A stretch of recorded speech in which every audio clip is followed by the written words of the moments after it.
Here's a tip for my fellow golfers and gamers. Do you want to book a golf trip to Vegas? For the best weather, aim for spring and fall. But the best prices, aim for summer and winter. But if you're looking for that sweet spot, try June. You get the August prices without that scorching heat. See you in Las Vegas. Let's get lucky. We know what Chris Sale can bring. I was personally high on Schwallenbach. Smith Shawver, their other starter, looks okay to kind of bad. They need to I don't want to say tread water, so I think that puts it in a bad light, but that's what they ultimately need to do. They need to tread water until Strider gets back, until Acuna gets back, and maybe it's just part of the team morale mentality that we're not at full strength, need to kick things into gear once those guys get here. Pro Baseball Today, only on SportsGrid.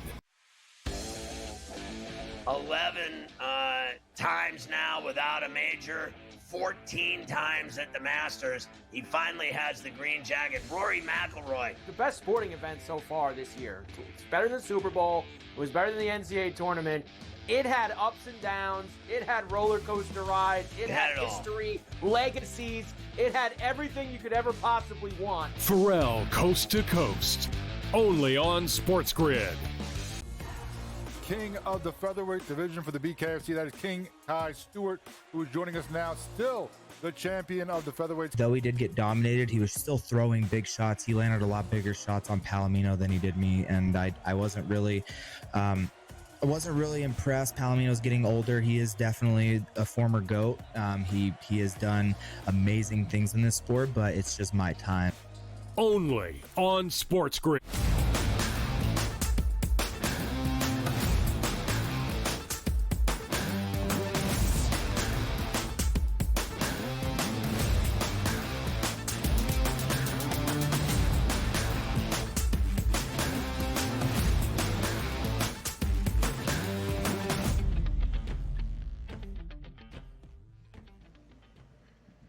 Hello and welcome to a Thursday Live right here on the Early Line on SportsGrid and all across the SportsGrid network. That includes sportsgrid.com/watch, where you can find your favorite destination to consume everything all across the grid. He is Donnie Rightside. I am Ben Stevens. Bright and early here on this Thursday morning for the next 3 hours up until 11 a.m. Eastern Time. To recap, another doubleheader of elimination games in the NBA's play-in tournament. 2 spots to figure out who would still be playing on Friday to battle it out against the Grizzlies and the Hawks for the 8 seeds in both of our respective conferences around the NBA postseason. Postseason basketball is here. Postseason format around the National Hockey League has been set with every team punching their ticket on the regular season finale day on the ice. And, of course, a full Wednesday slate in Major League Baseball. DRS 3 hours together up until 11 a.m. Eastern Time. And, oh, by the way,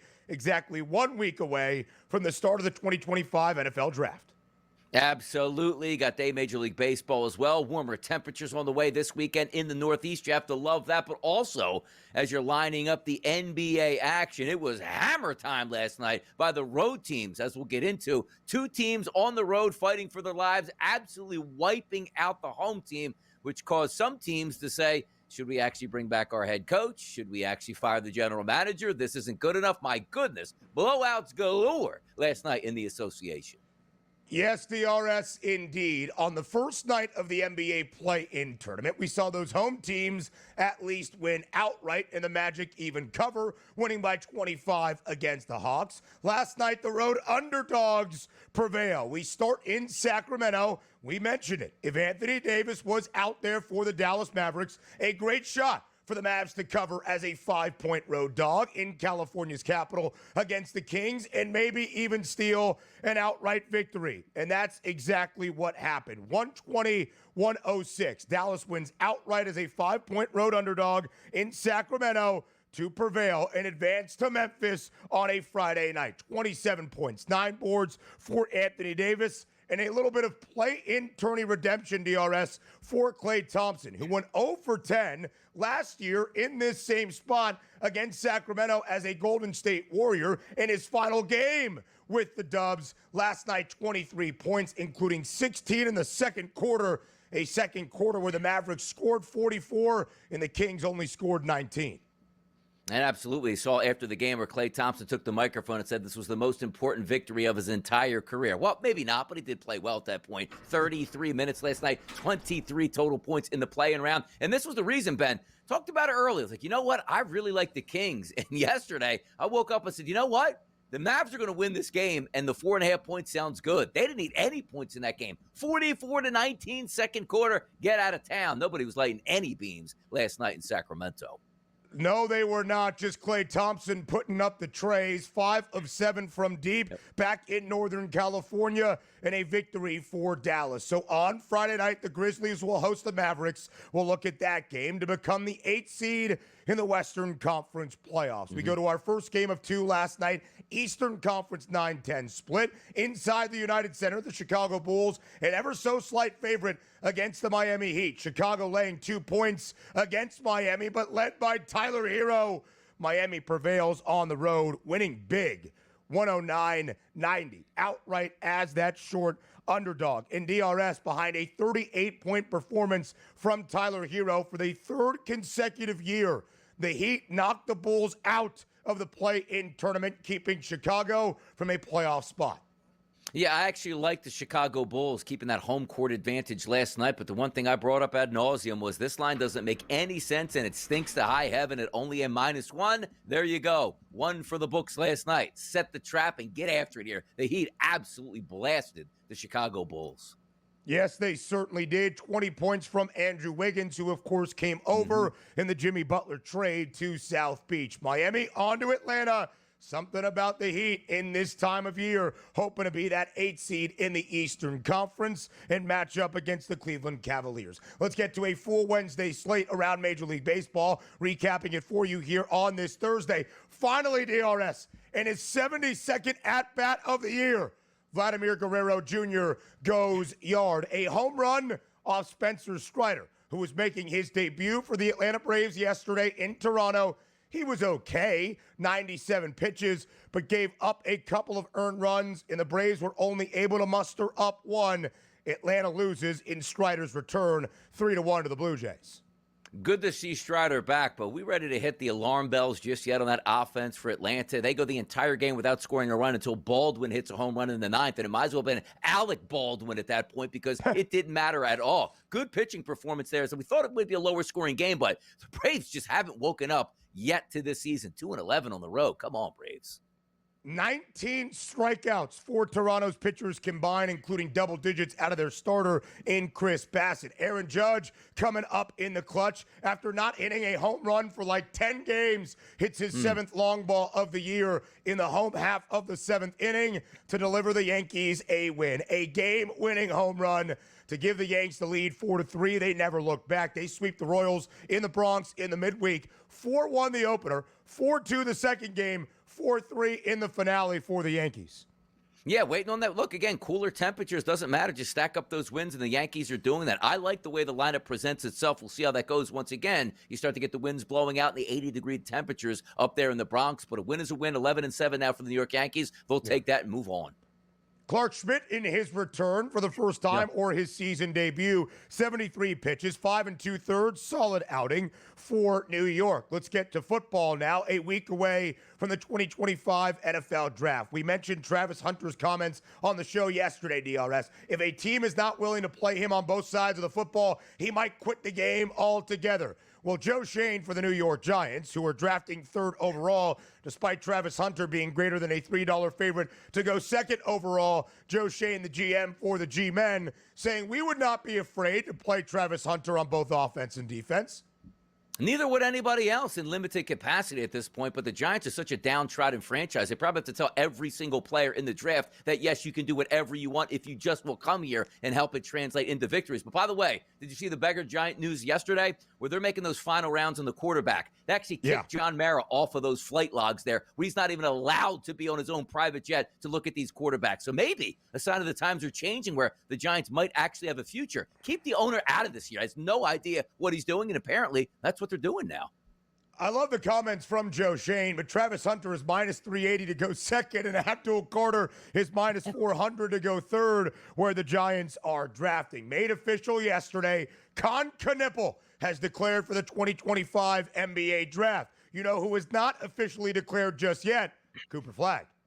That's because Cooper Flagg's waiting to see where the Sixers ping pong balls land. They're number one. He's like, I want to go to Philadelphia. But Con Knipple, absolutely. Strike while the iron's hot. The faster you get to the pros, the faster you get to that second contract, which is where that big money is to be made. I like the move there. Knipple will be a lottery pick, and Cooper Flagg will go number 1 overall. NHL playoff picture is now set. The Stanley Cup postseason begins on Saturday. The Canadiens, DRS, the Habs were next to last in December. They come all the way back to clinch the final playoff spot in the Eastern Conference. That's big for Canada. Can root on Les Habitants all the way through to maybe a Stanley Cup. Last time they won it in Canada was 93 by those Habitants. That was really beautiful. Like that? I didn't realize you had such a great French-Canadian accent. You still love hockey. Learn something new about your co-host each and every day. More on the early line next. Nova Scotia. Get out of here.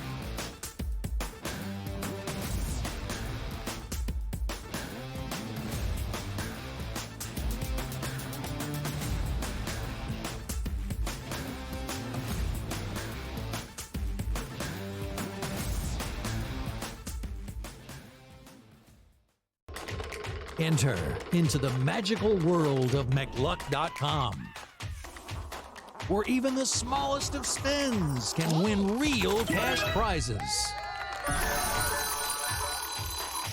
Adventure into over 1,000 of the best Vegas-style slot games. So what are you waiting for? Unlock your free welcome offer today. Join the fun where winners play and players win.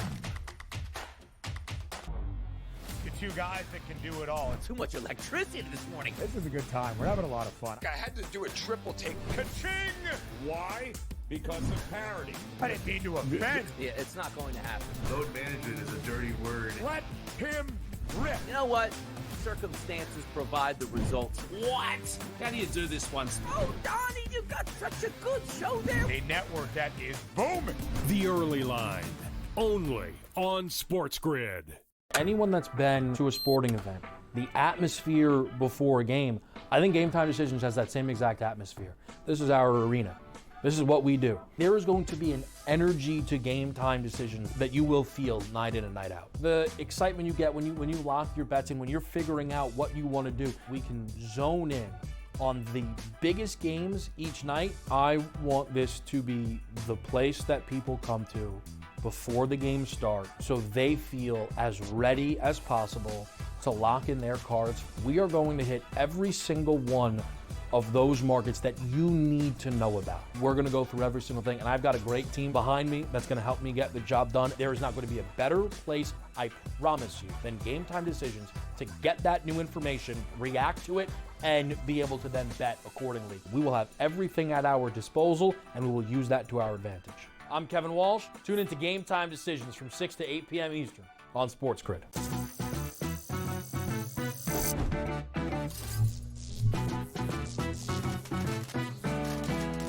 Did you know sportsbooks tend to draw up tighter bet lines for events that get even more bettors, like championship games or major matchups? My tip, try betting on less popular sports. You might have a better shot at beating those odds.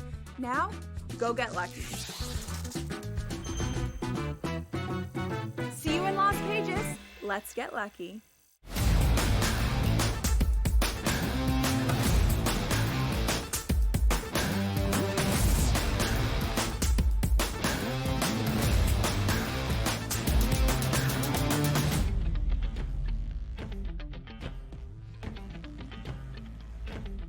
NBA play-in tourney time from a Wednesday night, live right here on a Thursday morning on the Early Line on SportsGrid. A doubleheader of action around the association last night. Our 9-10 games in both the Western and Eastern Conferences, DRS. A win last night, unlike Tuesday, does not guarantee a playoff berth.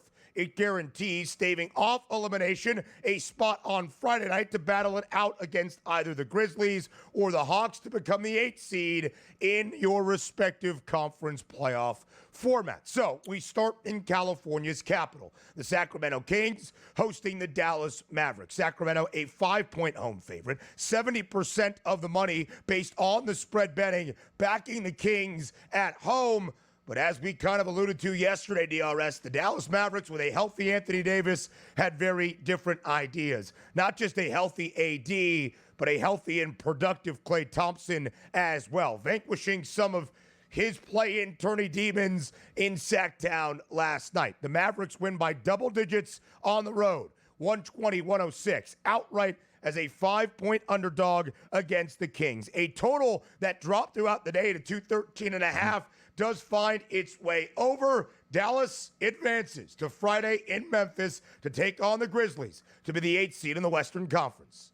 And Anthony Davis wasn't all that efficient last night, Ben. 9 of 23 from the floor, chipped in with 9 rebounds. That's a crime right there, right? 27 points. Oh, he'll get that double-double. Don't worry about it. Misses it by 1. Then you take a look at P.J. Washington, 17 and 9. He also missed his double-double by 1. But what if I would have told you, Ben, before this game started, hey, I got a secret to this game. Sacramento is going to win 3 out of the 4 quarters last night. You'd say, my goodness, like that's an easy win, like almost 100% cover. And then you find that they lost by 14 points because they lost by 25 points in the second quarter alone, and that game was over by halftime. That was an embarrassing performance by the Kings. Home court advantage, which is what you play for, even if it's the play-in round, for yourself to win that game and advance in front of your home audience. That didn't happen last night. They were dead on arrival right out of the gate. Yeah. And quite frankly, the Dallas Mavericks just ran big body after big body after big body at the Sacramento Kings and basically bullied them in the first half, and that game was a wrap by halftime. Yeah, Donnie, I think it's a great point, right? The Kings win 3 of 4 quarters, but when you lose that other quarter by 25 points, you really stand no chance. A huge second quarter for the Mavs. They score 44 in those second 12 minutes to only 19 for Sacramento. And Dallas, with that pedigree, never looked back. A huge night for Klay Thompson. DRS, this time exactly a year ago. Klay in his final game as a Golden State Warrior against their Northern California rivals in Sacramento. In this exact play-in tourney game, the 9-10 matchup, went 0 of 10 from deep. It was the end of the Splash Brothers era in Golden State. So to return the way he did last night, 5 of 7 from beyond the arc, 16 of his 23 points in that monumental second stanza for Dallas, a huge sign. Anthony Davis does go over his points prop of 26.5, finishing with 27. Does not cash that double-double ticket at minus 370, only finishing with 9 boards. But Dallas with Anthony Davis, when he returned from that injury, DRS, in his Mavericks debut, they've won 6 of the 9 games AD has been on the floor. They go on to Memphis on a Friday night. We'll look at that game in just a little bit. The Mavericks winning outright as a 5-point dog, as we shared. DRS Sacramento, double the amount of turnovers last night, 18 to only 9 for the Mavs. The Mavericks shot at 50% from deep, just about 33% for the Kings. So when your season comes to a close, in frankly embarrassing fashion, maybe some changes need to be made. Earlier in the year, Mike Brown dismissed as Sacramento's head coach. Despite some success, Doug Christie, the interim head coach, and then more changes in the front office for Sacramento in the immediate aftermath of losing in the play-in tournament and having their season come to a close. Kings GM Monty McNair fired last night after the Kings lost to Dallas. I mean, it's been a long time, Ben, since we had success in Sacramento. And there were some fun times in the early 2000s where it was like, hey, look at this, man. The Kings and the Lakers, the 2 kings out west at this point. That's been so far gone at this point where now you're looking at a Shams Charania tweet that came out this morning. Like, hey, be careful what you wish for. You fire this general manager. He's got like a 400 winning percentage. That's the best they've done in the past like 15 years, which is ridiculous. It's such a low bar sent out for Sacramento. But also understand this. The team had talent, Ben. And it's had talent over the past couple of years. Like trading De'Aaron Fox, you know, and maybe just change some things up and different things can work out. Nothing has ever worked out. So more of the same is not great. So I don't mind. Fire the head coach. Fire the general manager. Start over again. It can't get any worse than what it already is.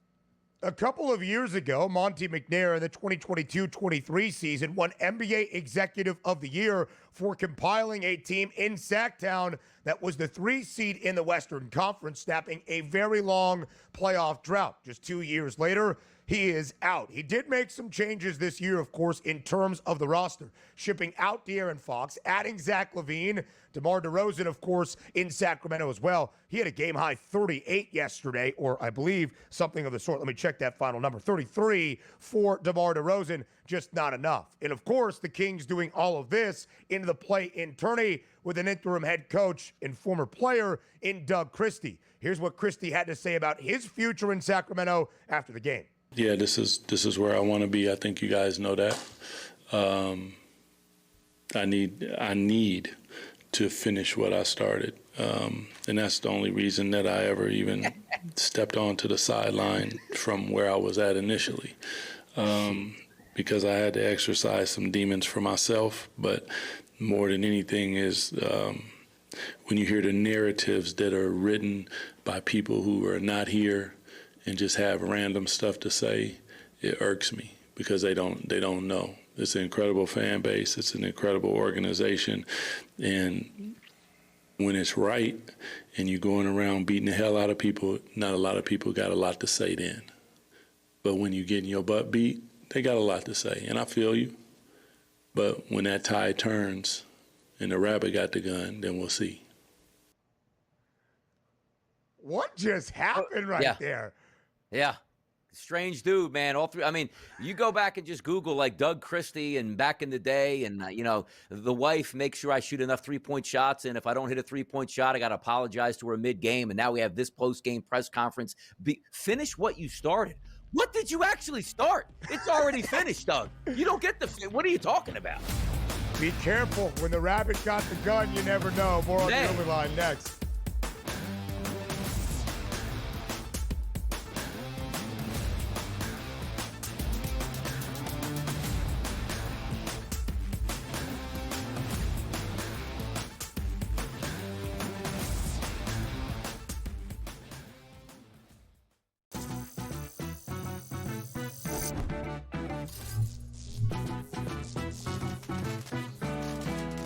Want to play roulette? Here's a tip. European roulette has a lower house edge than American style. The lower the house edge, the better shot you have at winning. Most online casinos offer European roulette. So, if I were you, I'd get spinning. Now, go get lucky. See you in Las Vegas. Let's get lucky. Okay, what tools can you use to measure those things a bit? And that's where you have like force plates and 3D motion and launch monitors, things like that. But that's all just sort of like measuring what's happening. That doesn't necessarily explain why one guy's really good and another guy's not really good. And that's where there's still kind of like this ongoing, how do you like continue to do research to understand that better? And I think that's going to last well past my lifetime. The Smiley Show, only on SportsGrid. I'm still optimistic eventually this will happen and they'll get it together. I mean, if Florida can get their act together, Sam, with the tribes, I believe that California can too. It would bring a lot of money to the tribes, which is also something they really care about. It's an $8 billion market. Conservatively, it could be even more when it legalizes. The sports books would be sharing revenue with the tribes, essentially doing all their operations and forking over a percentage directly to the tribes. Newswire, only on SportsGrid. King of the featherweight division for the BKFC, that is King Kai Stewart, who is joining us now, still the champion of the featherweight. Though he did get dominated, he was still throwing big shots. He landed a lot bigger shots on Palomino than he did me, and I wasn't really impressed. Palomino's getting older. He is definitely a former GOAT. He has done amazing things in this sport, but it's just my time. Only on SportsGrid.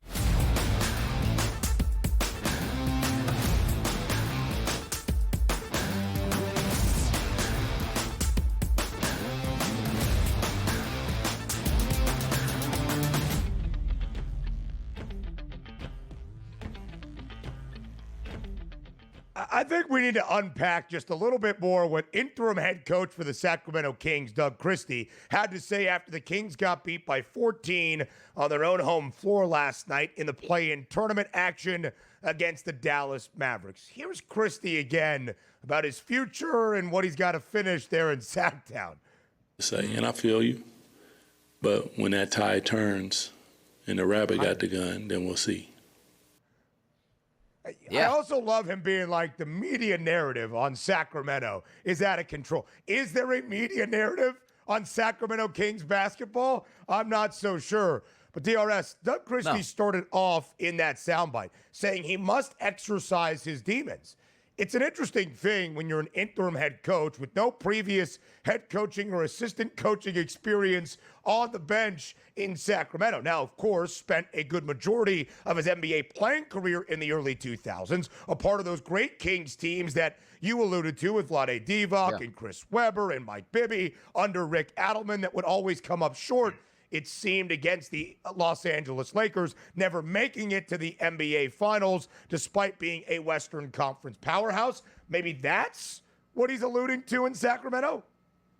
I don't know what, like, again, most people don't even know Sacramento's in California, so we're acting like, this is a major franchise he's about to take over. That's won, 16 NBA championships over the past 50 years. They haven't won anything at this point, but it's a great press conference, which we love content that brings it out. Like, I would have never thought even once about Doug Christie, and if he got fired at the end of the year and moved on, who cares? But the fact that we got to see that post-game press conference, I think I need an extra year with Doug Christie in Sacramento, and also like a hard knocks behind the scenes with Doug Christie, because I don't know where he was going, where he was angry. Like, he had an above 500 record there, 51 games it says that he coached there, which is fine. You got dusted in your playing round game, which isn't so great. But the fact that he's like, some of you guys are talking out of line, and you better wait. Like, if I get this job with a 5-year contract, like, you wait for these press conferences, because I'm actually going to ask you the questions as opposed to vice versa. I think I might need to see that, to be honest. When the tire turns, it does say that Doug Christie was an assistant coach with the Kings, but I felt like he came out of the commentator's booth. I don't know. That's just where, wasn't that right?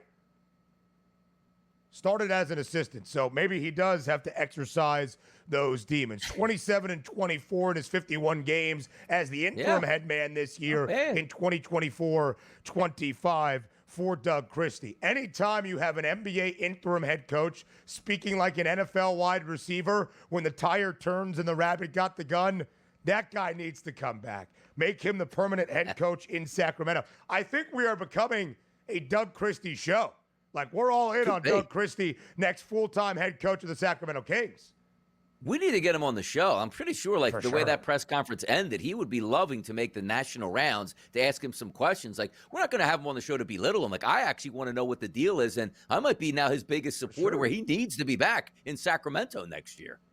Listen, I'm not really mocking him except for the idea that media narratives about the Kings are out of control, which I do find funny. That's electricity. That's what you need, and he was successful in his 51 games this year. Did he have a hat on, by the way? Yeah, did he have a hat on in that? Yeah, wow, look at that. Does he wear the hat on the sideline, like during the game or on the bench? I don't think so. Yeah, I don't think I've ever watched the game and paid attention to him on the sideline now that I think about it, but I do respect the fact he wore the hat to the presser. Like, I wear this every day and out here. Yeah, for sure. It'd be one thing in a lot of our sports. We have coaches either dressed up in suits or some kind of team memorabilia. They had Doug Christie back in his old Kings uniform on the sideline like Major League Baseball managers. We need now, that. Would we be really need electric. That. We really do. Talk about exercising some demons. All right, first play-in tourney game on Elimination Wednesday in the Eastern Conference inside the United Center in Chicago, the Bulls and the Heat. Chicago closing DRS as a slight home favorite, getting 2 points. Market working to back the Bulls, who won 15 of their final 20 games to end out the regular season, including 2 in that 20-game span over the Miami Heat, outright as an underdog. Last night, it was Tyler Hero and the Heat repaying the favor, winning outright as a dog in full control the entirety of the 48 minutes last night in the Windy City, 109-90. A 38-point performance from Tyler Hero for the third consecutive year. Miami eliminates the Bulls from play-in tournament consideration. Yeah, Tyler Hero was fantastic. 38 points on the road. We talked about it yesterday. The correlation in that game was he needed to step up and be a leader, and he was. But we just got robbed of an environment of, boy, if they would have got knocked out, the videos of him popping bottles at, Fontainebleau down there in Miami after a playoff loss would have really hit. But we have to wait for that. It's coming, guys. Get ready. Yeah. We'll talk about that coming up next. Like, might it happen tomorrow night in Atlanta? In the Magic City he goes. More on it, the early line next.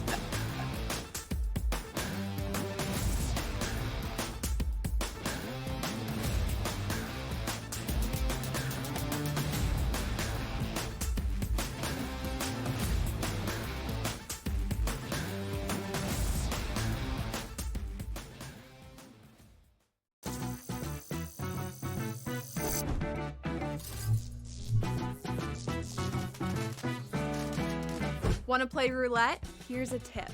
European roulette has a lower house edge than American style. The lower the house edge, the better shot you have at winning. Most online casinos offer European roulette. So, if I were you, I'd get spinning. Now, go get lucky. See you in Las Vegas. Let's get lucky. Okay, what tools can you use to measure those things a bit? And that's where you have like force plates and 3D motion and launch monitors, things like that.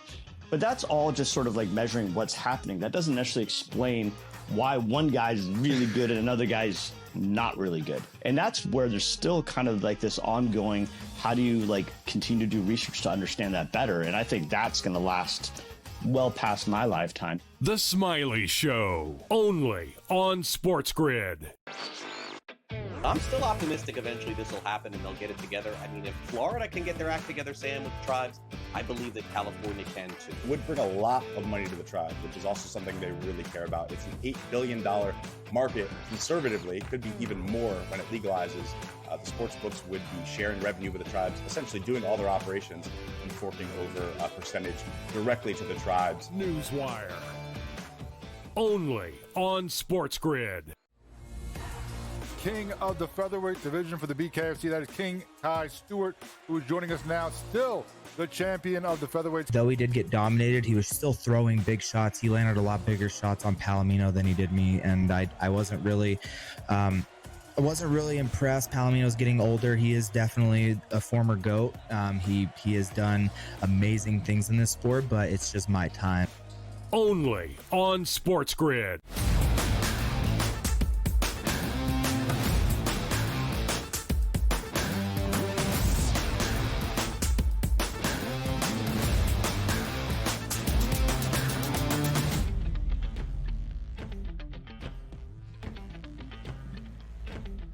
A Wednesday night around the association as the postseason is here in play-in tourney games. Winners last night advanced to Friday to head to a new city trying to become an 8th seed around their respective conference playoffs. The losers have their season come to a close and eliminated. DRS, Miami, and Chicago has been battling it out for playoff spots for 3 consecutive years. 3 straight years now, the Heat have eliminated the Bulls from the play-in tournament. Now, officially, Chicago just 2 playoff berths in the last decade. Sell the team, Mr. Reinsdorf. Sell the team. That and the other Chicago franchise you own, the White Sox, while you're at it. A 38-point performance from Tyler Hero. Something about that Heat culture. Play-in tourney, trying to grab the 8th seed in the Eastern Conference. A very familiar setting for Eric Spoelstra in the Heat. Yeah, it is a very familiar setting, but it's kind of fun. Like, hey, that Heat culture won in a playing game. It's supposed to be playing for championships at this point with Jimmy Butler on your team, but it's not. But they clearly were the better team against the Chicago Bulls. There's no question about that. And again, that foolish line of only a 1-point favorite for a home team here was kind of crazy, and it played out that way. And this game was a wrap. First quarter rout, second quarter rout, halftime. Just let's get out of here with this victory. Don't get anybody injured and continue to move on. So where do the Chicago Bulls go from here? Who knows? But at least the Miami Heat understand there's another game to play with a chance to actually make it into the quote-unquote real playoff picture. I told you I was pretty optimistic about Chicago because they ended the regular season 15-5. They've got some young talent, Josh Giddey, Kobe White, Modest Buzelis, who was that lottery pick for the Bulls this past June.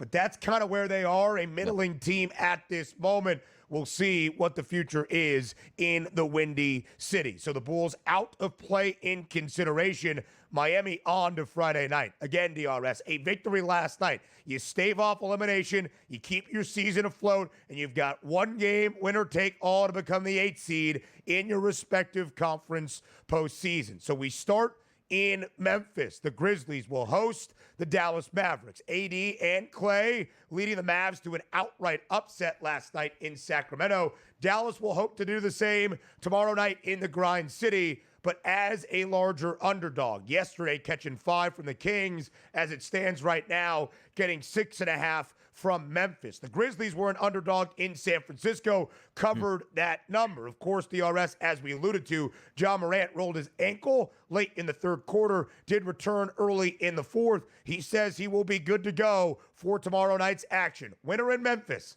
between the Grizzlies and the Mavs becomes the 8th seed in the Western Conference to get to play the Oklahoma City Thunder.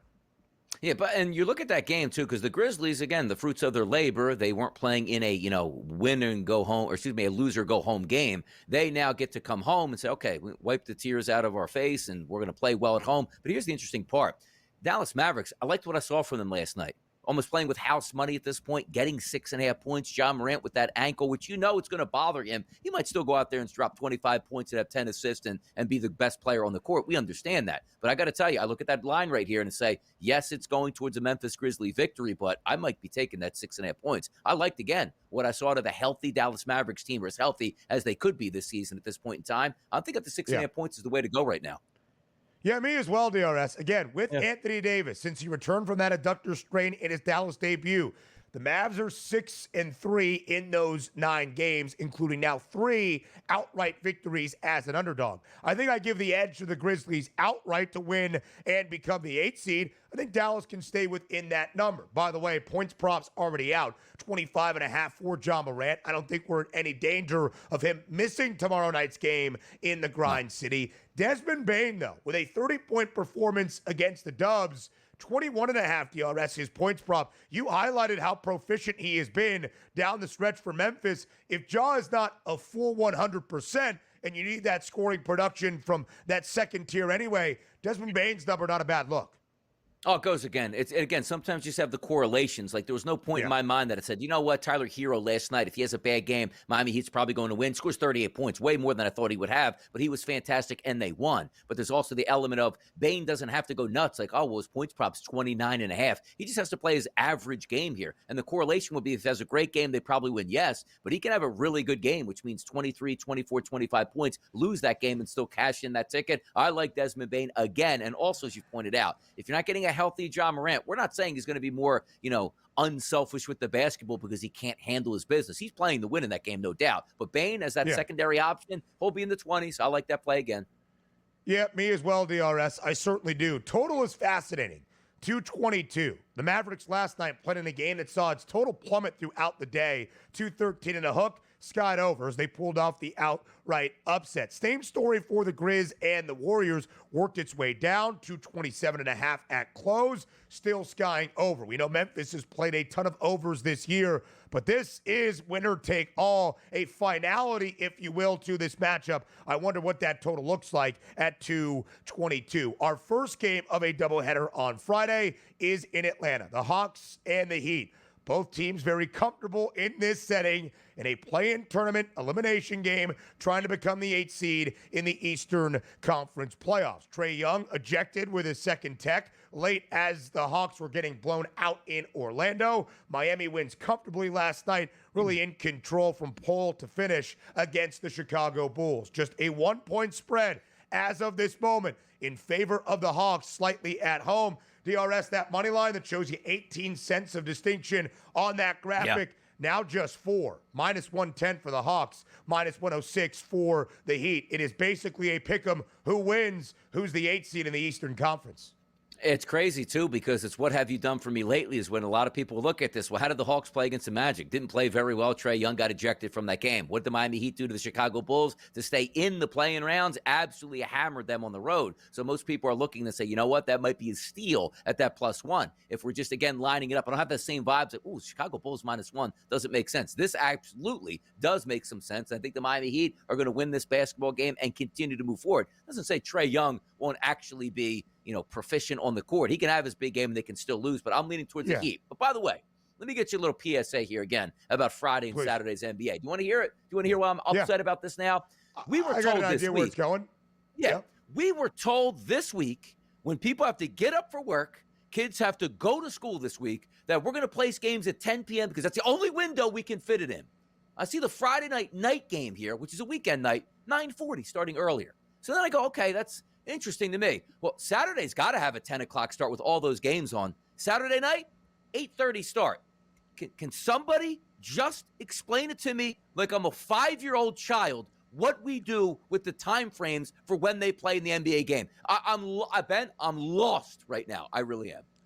I guess the argument would be, DRS, that on Saturday people are out and about in the evening hours, so that's not exactly the best spot. If they're going out to the bar, to the club, you're really kind of taking off at 10:30, so you're trying to use that final game at 8:30 p.m. out in L.A. between the Lakers and the T-Wolves as a pregame. I'm not entirely sure. I do hear your consternation. In DRS on Sunday, as we are waiting for it, it will be the Rockets and the Warriors in the final game at 9:30 p.m. Eastern time. Winner of the Western Conference game tomorrow in Memphis gets to play Oklahoma City. I say gets to play, or has to play might be the better word. That would be the first game on Sunday at 1 p.m. Eastern. Winner in Atlanta between the Hawks and the Heat has to play the Cleveland Cavaliers, the 1 seed in the Eastern Conference, a 7 p.m. Eastern time tip on Sunday evening. DRS, as we look at those NBA championship odds, listen, we'll get you set for these games tomorrow, and they should be exciting in the one-off scenario. None of the 8 seeds are making a damn bit of difference in the postseason when you look at these title odds. I'm telling you, I really want to take like $5 and just plunk it down on the worst odds here and have somebody have a Cinderella run into the finals. And by the way, the Cleveland Cavaliers are rested and ready for the playoffs, and they went from +450 to 5-1. Would they have a bad practice? What did I miss here at this point? Goodness. Come on. The Heat, that sneaky 8 seed. You never know. Major League Baseball for Wednesday next.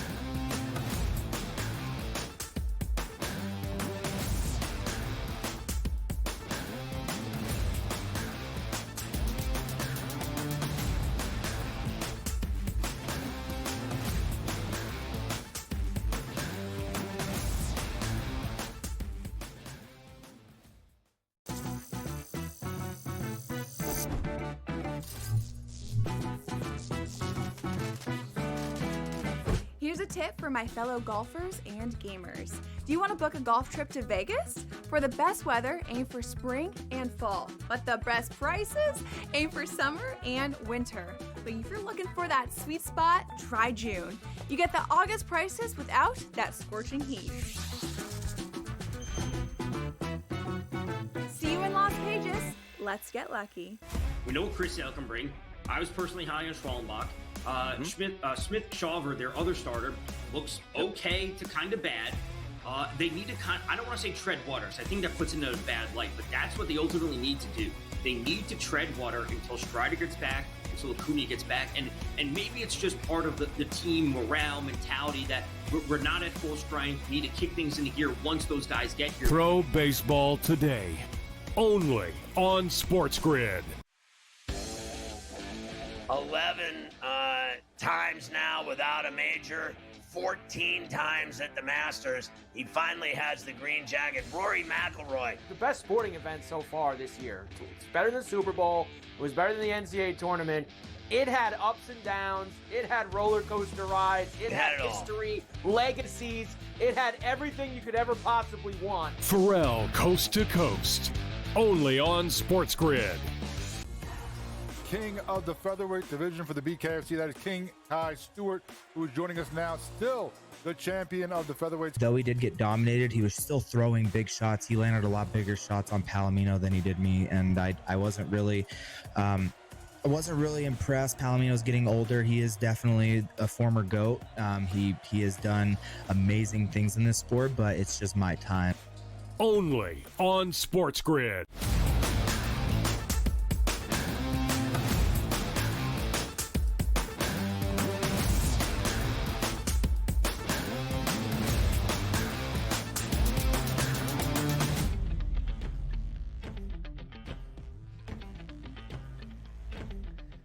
A full 15-game slate around Major League Baseball on a Wednesday to recap for you here in this opening hour on a Thursday morning on the early line on SportsGrid. A couple of big debuts in 2025 on the bump yesterday, probably no more so in one spot, DRS, than up in the sixth between the Blue Jays and the Braves. Last year's NL Cy Young favorite entering the 2024 season, Atlanta Spencer Strider, who only made 2 starts last year, then was placed on the shelf with an elbow injury, made his 2025 debut. Try to help his reeling Atlanta team find some footing here in the opening 2.5 weeks of this MLB campaign. Strider was okay, but will record a loss in his season debut in 2025 because he gave up 2 earned runs, and his Atlanta team offensively only scored one. Both of the 2 earned, Strider allowing yesterday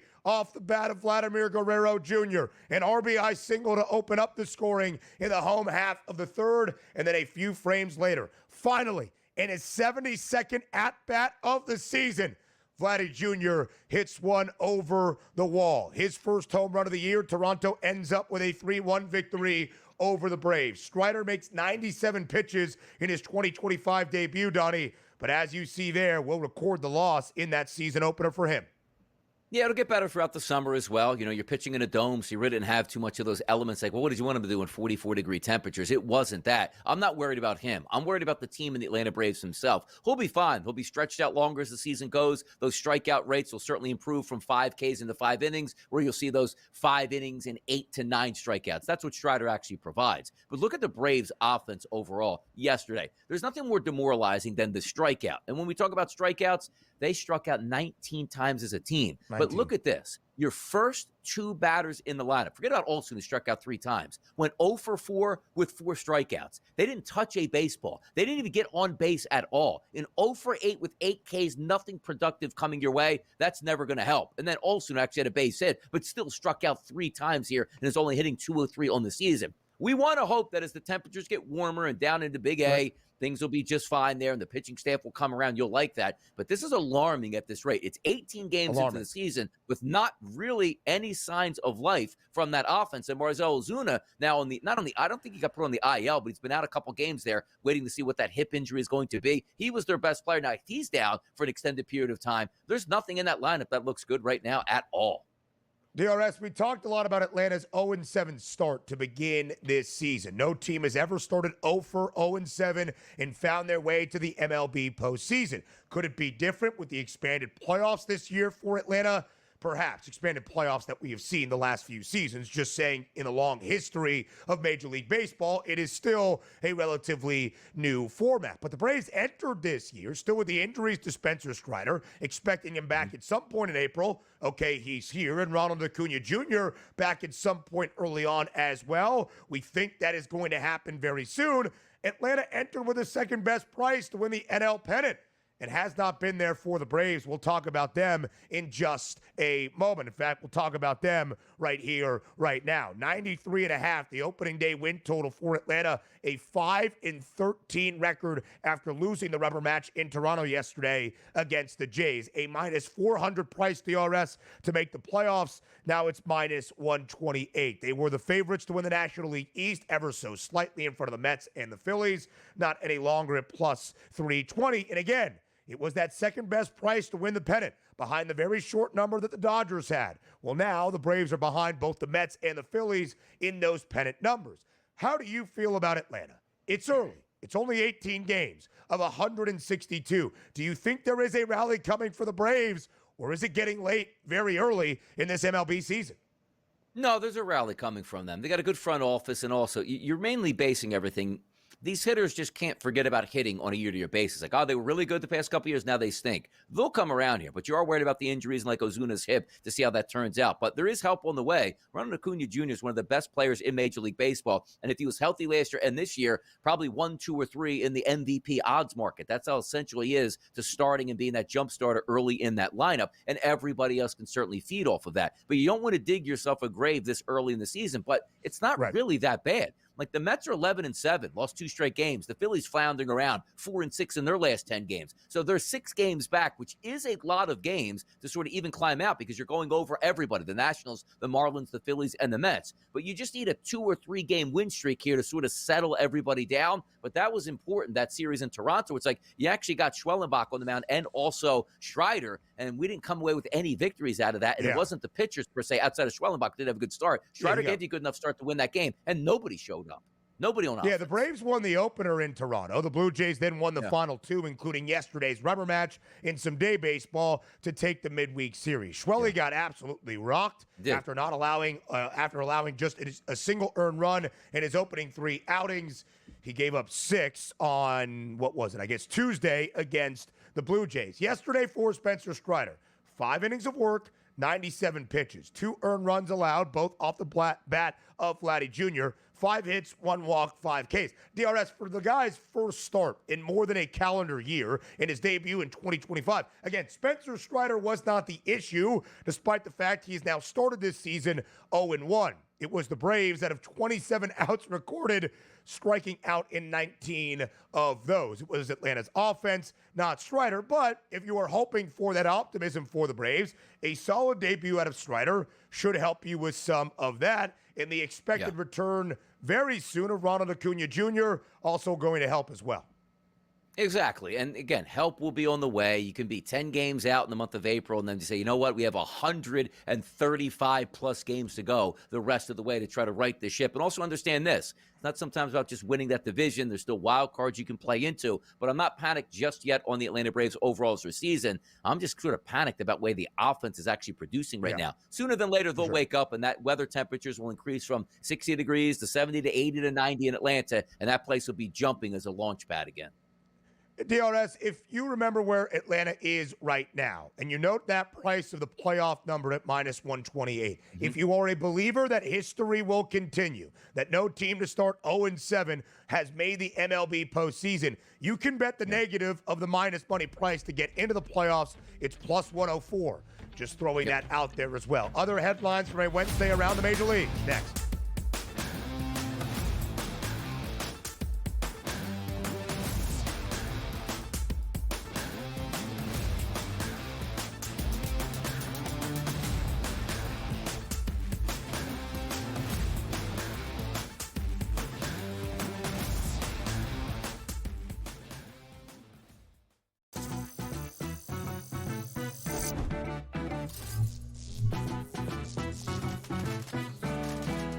Want to play roulette? Here's a tip.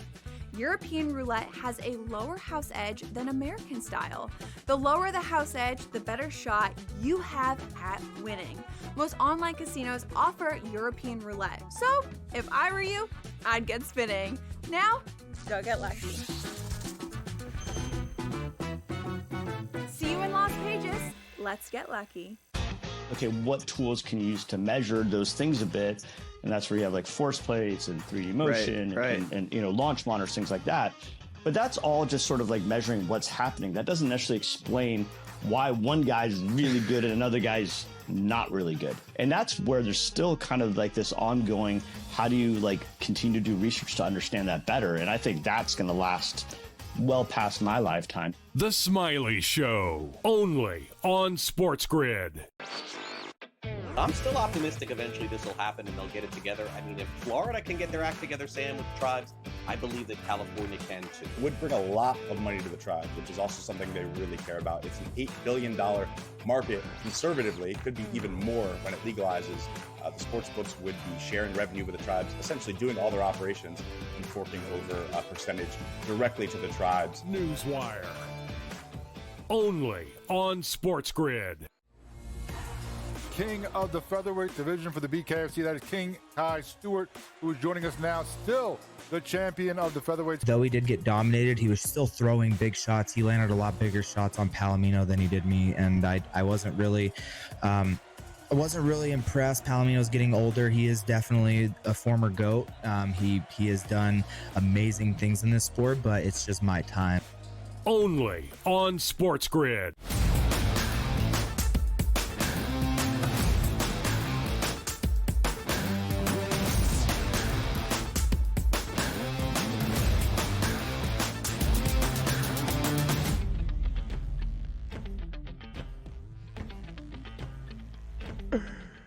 Headlines around Major League Baseball from a jam-packed and full Wednesday slate for you here on this Thursday morning. DRS, when you can hit your 7th home run of the year, still be near the top of Major League Baseball as a home run leader, and you haven't hit a long ball in 10 games prior, yeah, you're off to a pretty good start in 2025. That is the case for the captain in pinstripes, number 99, Aaron Judge. Snapping a 10-game drought without a dinger on Wednesday and in a very clutch spot for the Yanks in a game tied at 3 all up in the Bronx against the Royals in the home half of the 7th. That solo shot for Judge gives the Yankees the lead for good and a series sweep over KC. Aaron Judge, despite not hitting a home run for 10 games prior to yesterday, batting average now, DRS, up to 409. The Yankees beat the Royals 4-3 to sweep the midweek set against a Kansas City offense that hasn't scored more than 4 runs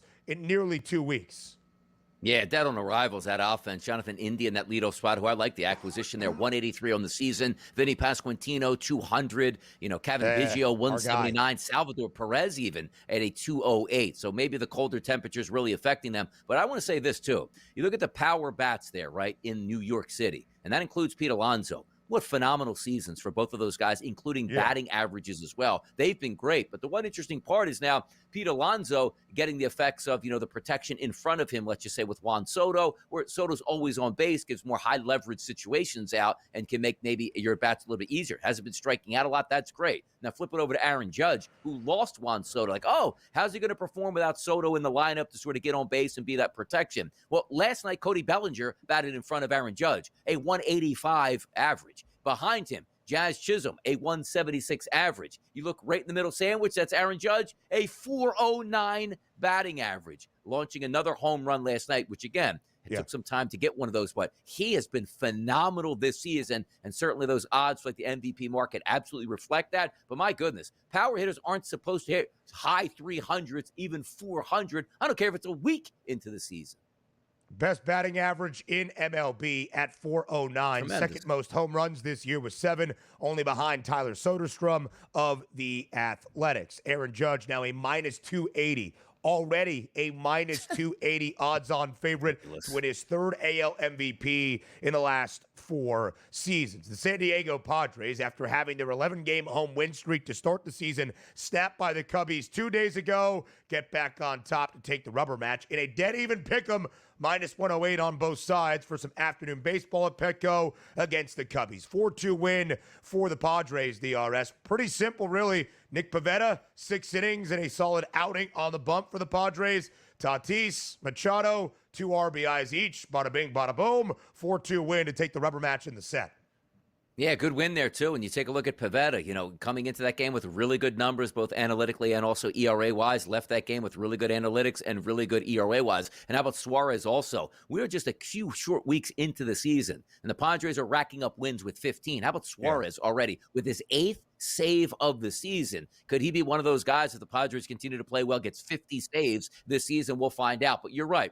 12-1 now at home, protecting home court advantage, as we like to say, as home field advantage. But interesting to see, they haven't played very many road games. We'll see what that happens, because if you have 15 total wins on the season, 12 came home, and you have, 4 total losses on the season, you're losing games on the road. Let's see how they do on the road. But the home cooking, been really good down there in San Diego.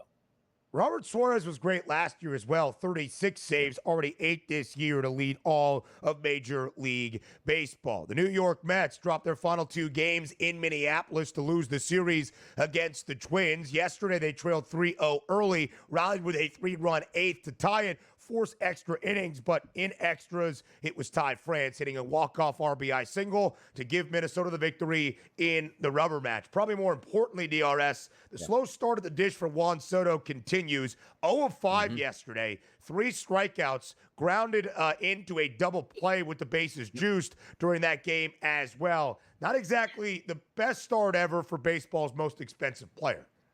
No, it's certainly not. 231 average, which doesn't really tell the whole tale. He's typically on base more than anybody. He'll get that cranked up. But when you spend all that money, this isn't we traded for him. He's in the final year of his contract, making $8 million. Who knows if we want to pay him $700 million? You always, what's the expectations? You get that much money? I need 40 bombs, 130 RBI. I need a 350 batting average just to justify that. So I'm pretty sure that we're saying, we spent a lot of money on Lindor and now Soto. What are we getting out of these guys? They'll be fine. Mets still in the top spot in the National League East. By the way, bench is clear between the Pirates and the Nats, courtesy of Jorge Lopez. Who was in the mix? Tommy Pham. You bet your bottom dollar. Hour number 2 up next.